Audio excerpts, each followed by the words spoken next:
semuanya, kembali lagi di channel Portal Edukasi. Pada kesempatan kali ini, kita akan mencoba contoh soal PAI kelas 8 bab 3, yaitu tentang mengutamakan kejujuran dan menegakkan keadilan. Kita langsung mulai ya ke soal nomor 1. Soal nomor 1.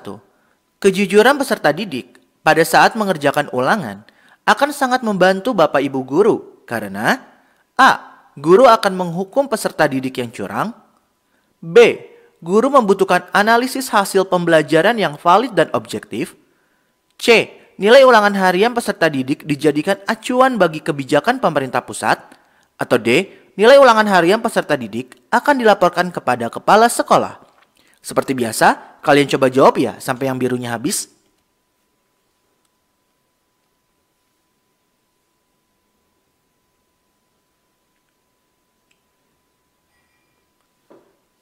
Jawaban yang tepat adalah B. Kenapa? Kita bahas ya. Dengan jujur ketika ulangan, maka guru akan mendapat nilai secara objektif sebagai bahan pertimbangan evaluasi.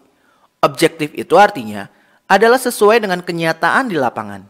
Ketika ada yang nilainya kurang, bukan berarti kesalahan murid saja. Bisa jadi kesalahan metode guru dalam mengajar dan menjadi bahan evaluasi untuk guru itu sendiri.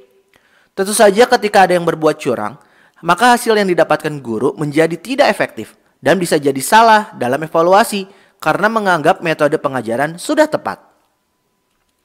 Soal nomor 2. Orang yang adil adalah orang yang memihak kepada A. Teman dekat, B. Organisasi, C. Persamaan suku, atau D. Kebenaran.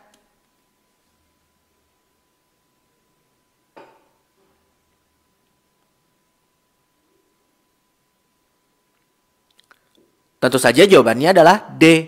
Kebenaran. Ketika seseorang dapat melakukan tindakan adil, maka akan mengacu kepada kebenaran, bukan mengacu kepada persahabatan, pertemanan, atau kekeluargaan.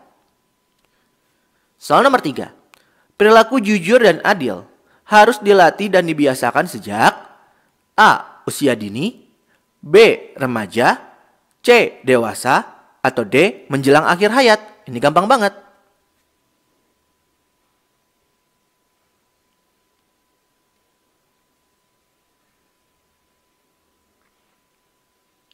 Tentu saja jawabannya A. Usia dini. Kejujuran itu adalah salah satu modal kehidupan. Tentu saja kita harus menerapkan sikap jujur dari sejak dini ya. Masa iya baru mau jujur menjelang akhir hayat? Soal nomor 4. Menurut hadis riwayat Ahmad, ada 3 orang yang doa mereka tidak terhalang. Yaitu sebagai berikut, kecuali A. Orang yang berpuasa hingga ia berbuka. B. Pemimpin yang adil. C. Orang miskin yang tidak meminta-minta. Atau D. Doa orang yang dizalimi.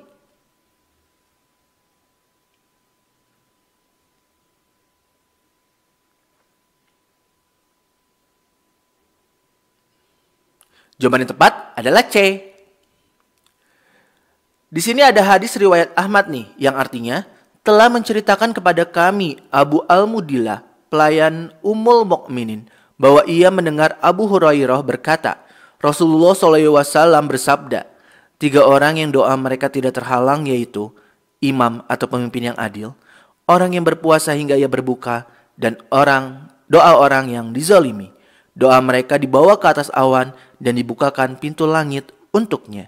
Hadis riwayat Ahmad. Soal nomor 5. Berperilaku jujur di sekolah sama pentingnya dengan berperilaku jujur di rumah.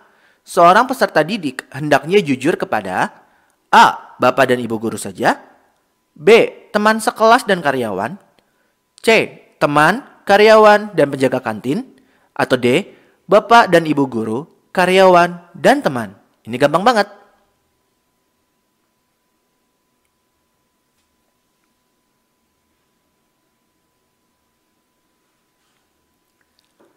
Tentu saja jawabannya adalah D. Di lingkungan manapun, kita harus jujur kepada siapa saja ataupun semua orang. Soal nomor 6. Menurut Quran surat Al-Maidah ayat 8, Allah Subhanahu wa taala memerintahkan untuk berperilaku adil karena A. Allah Subhanahu wa taala membela kaum kafir, B. Menghindari kekacauan, C. Lebih dekat kepada rakyat, Atau D. Lebih dekat kepada takwa?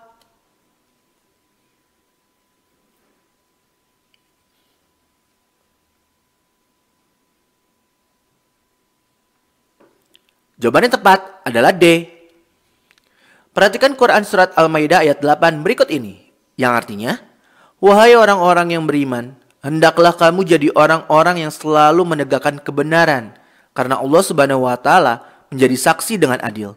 Dan janganlah sekali-kali kebencianmu terhadap suatu kaum mendorong kamu untuk berlaku tidak adil. Berlaku adillah, karena adil itu lebih dekat kepada takwa, dan bertakwalah kepada Allah Subhanahu wa Ta'ala. Sungguh, Allah Maha mengetahui terhadap apa yang kamu kerjakan. Quran Surat Al-Maidah ayat 8. Soal nomor 7. Di antara contoh penerapan perilaku adil di masyarakat adalah sebagai berikut, kecuali A. Bertutur kata yang sopan kepada tetangga, B. Menjaga nama baik tetangga, C. Memberikan hak kepada tetangga, atau D. Membiarkan tetangga yang sakit. Ini gampang banget.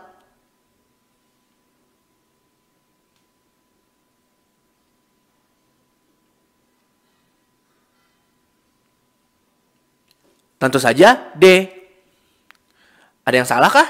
Keterlaluan ya kalau ada yang salah. Sudah sangat jelas, membiarkan tetangga yang sakit tentu saja perilaku yang zalim, yang jauh dari keadilan. Soal nomor 8. Untuk menumbuhkan kepercayaan orang lain kepada diri kita, maka dibutuhkan perilaku A. Jujur, B. Pasrah, C. Optimis, atau D. Tasbir. Ini gampang banget ya.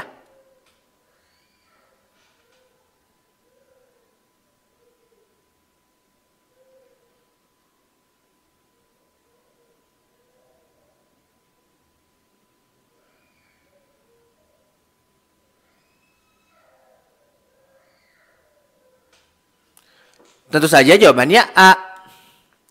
Dengan kejujuran, tentu kita akan mendapatkan kepercayaan dari orang lain. Soal nomor 9. Allah Subhanahu wa Ta'ala menegaskan bahwa kebencian terhadap suatu golongan atau individu janganlah menjadi pendorong untuk bertindak tidak adil.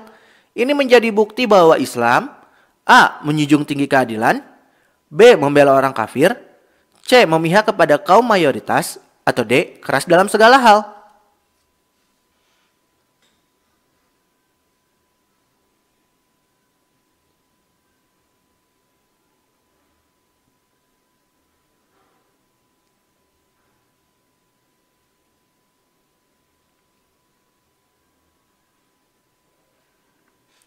Jawaban yang tepat adalah A. Keadilan dalam Islam itu sangat dijunjung tinggi. Itu merupakan perintah Allah Subhanahu wa Ta'ala secara langsung kepada seluruh umat manusia.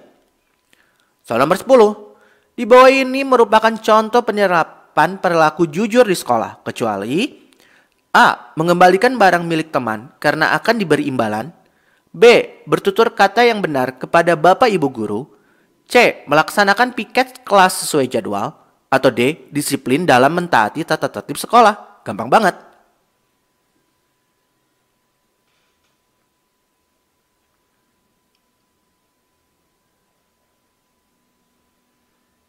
Tentu saja jawabannya A. Mengembalikan barang yang bukan hak kita itu harus tanpa mengharapkan imbalan ya. Gimana? Dari 10 soal, kalian betul berapa? Kalau nilainya masih kurang, coba dipahami lagi materinya dan dicoba lagi latihan soalnya ya. Nah ya mungkin cukup sekian. Terima kasih telah menyimak video pembelajaran ini hingga selesai. Semoga bermanfaat kita semua. Jangan lupa like, comment, and subscribe.